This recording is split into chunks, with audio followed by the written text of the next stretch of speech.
Hello friends, good morning. सब लोग का चैनल में स्वागत है। जैसे आप सभी को मैंने बताया था, आज करंट अफेयर्स में अपनी सुबह कवर भी किया था। स्केल बेस्ड रेगुलेशंस, ये revise regulatory framework for NBFC.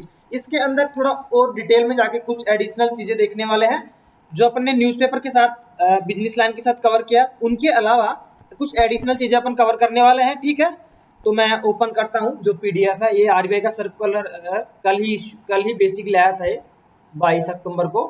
तो आने वाली जो सभी एग्जाम स्पेशली आरबीआई के लिए, तो इसके अंदर से सवाल पूछने की जरूरत है।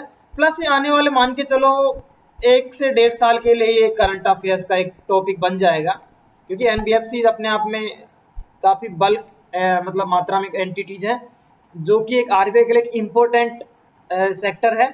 और उसके अलावा जो फाइनेंशियल जो हमारी इकोनॉमी सेक्टर है, इकोनॉमी के लिए बहुत बड़ा रोल प्ले करती है। जो एडिशनल एक तरीके से कह सकते हैं, बैंक्स को एक सप्लीमेंट्री क्रेडिट, बैंक्स के साथ में सप्लीमेंट्री क्रेडिट की तरह, एजेंसीज की तरह काम करती है।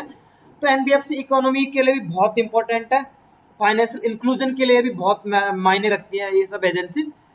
तो अपन इसलिए देख लेते हैं की पॉइंट्स रेगुलेशन के क्विकली।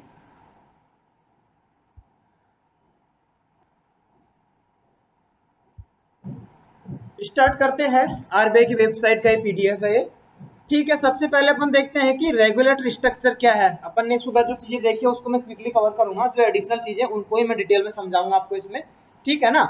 तो पहले तो अपन ने जैसे देखा, 3 पैरामीटर साइज, एक्टिविटी और परसीव्ड रिस्कीनेस, इन 3 चीजों के बेस पे 4 लेयर बनाई गई थी। अपन ने सुबह देखा बेस लेयर, उसके अलावा मिडिल लेयर, और उसके अलावा upper layer, or the top layer is ideally expected to be empty and will be known as NBFC top layer। ठीक है ना। अब भाई कौन से लेयर में कौन सी एनबीएफसी आएगी, वो इसके अंदर डिटेलिंग में यहाँ दिया गया है 1.2 से लगा के 1.6 तक।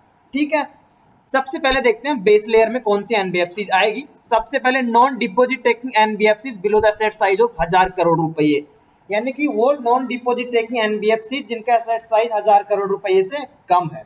और उसके अलावा एक दूसरा है कि ये फॉलोइंग टाइप्स, पी2पी आएगी, एनबीएफसी पी2पी, NBFC account aggregator, non operative financial holding company, और NBFC is not availing public funds and not having any customer interface. यानी कि बेस लेयर में आपको याद रखना है, एक तो नॉन डिपोजिट टेकिंग जिनका सेट साइज 1000 करोड़ से कम है वो, उसके अलावा पी2पी वाली account aggregator, non operating financial holding, और जिनका कोई पब्लिक इंटरफेस या फिर कस्टमर पब्लिक फंड है नहीं, अवेयर नहीं हो रहा। ठीक है, अगली मिडिल लेयर पे अपन चलते हैं। देखो, अगर मिडिल लेयर की बात करते हैं तो मिडिल लेयर के अंदर पहला है सारी डिपॉजिट टेकिंग। तो ऐसे ऐसे क्वेश्चंस बना के पूछ सकता है इररेस्पेक्टिव साइज कि भाई एनबीएफसी डिपॉजिट टेकिंग कौन से लेयर के अंदर आएगी।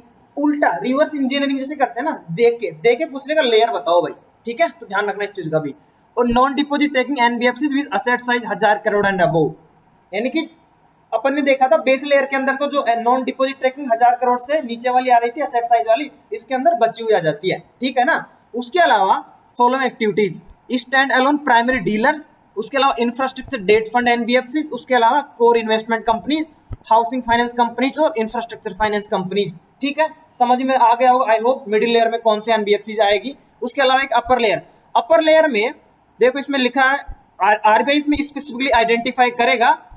ठीक है, और वो मेथोडोलॉजी कैसे होगा अपेंडिक्स में दिया। ये तो सिर्फ आरबीआई का जो डिपार्टमेंट काम करता है रेगुलेशन को आइडेंटिफाई करने वाले, जो बेसिकली जो सेक्शन है डिवीजन आरबीआई का, वो उनके काम का, अपने कुछ काम का है नहीं सच।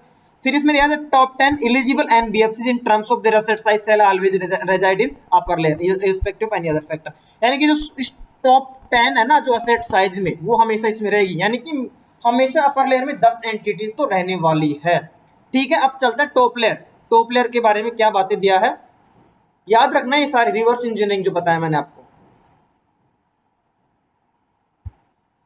अपन देख लेते हैं अभी टॉप लेयर के अंदर। देखो आरबीआई ने बोला ये आइडियली तो एमपीटी रहनी चाहिए, लेकिन आरबीआई को लग रहा है कोई substantial increase in potential systematic risk from specific NBFC, यानी कि अगर कोई ज्यादा सिस्टमैटिक रिस्क के लिए बहुत बड़ा है, मतलब उस टाइप का हो जाएगा, काफी इंपॉर्टेंट इकोनॉमिकली, वो अपर से टॉप लेयर में मूव कर दी जाएगी। तो अपन ने चारों लेयर के अंदर कौन सी एनबीएफसी आएगी देख लिया। सबसे इंपॉर्टेंट चीज यही है इस वीडियो और इस सर्कुलर की। इसमें आगे और थोड़ा दिया गया है कि जो P2P वाले अपन ने देखा account aggregator and non operating financial holding company, अपन ने देखा था बेस लेयर में थी, है ना।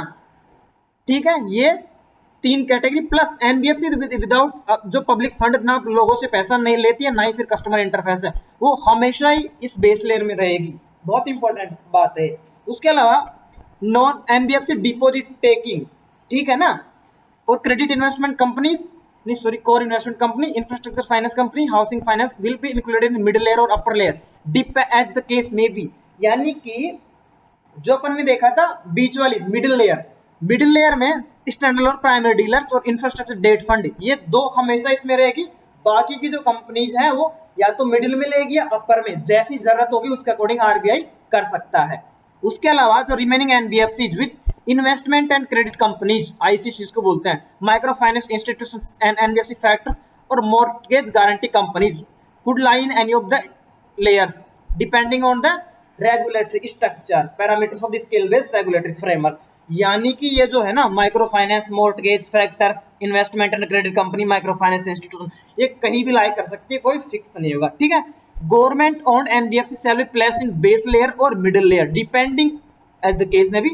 कभी भी गवर्नमेंट वाली को अपर लेयर में नहीं, क्योंकि गवर्नमेंट का मतलब सब सिक्योर है, यानी कि गवर्नमेंट में मतलब मोस्टली ये माना जाता है कि गवर्नमेंट एजेंसी ठीक काम कर रही हो, कोई इरेगुलरिटीज नहीं होगी या फिर मतलब ज्यादा प्रॉब्लम्स नहीं होगी, इसलिए उनको हमेशा ही बेस या मिडल में पुट करेंगे। आगे चलते हैं अपन, है ना, बेसिक जो चीजें अपन ने सर्कुलर की वो देख लिए। अभी अपन ये देख लेते हैं कि जो बेसिकली नेट ऑन फंड में भी कुछ चेंजेस किए गए हैं, ठीक है ना। तो उसके अंदर क्या चेंज किया है इन लोगों ने, तो जो एनबीएफसी आईसीसी है, ठीक है ना, इन्वेस्टमेंट एंड क्रेडिट कंपनीज और माइक्रो फाइनेंस इंस्टीट्यूशन और फैक्टर्स, इनके 10 करोड़ बढ़ाएंगे, ग्लाइड पाथ दिया गया है तीनों के लिए। अभी फिलहाल कर 2 करोड़ है ना, और 5 करोड़ है इसके लिए 5 करोड़ है, दोनों याद रख लेना अभी क्या है और क्या बढ़ाएंगे। अल्टीमेटली मार्च 31 तक ये तारीख पूछ सकता है। 10 करोड़ होगा तीनों का।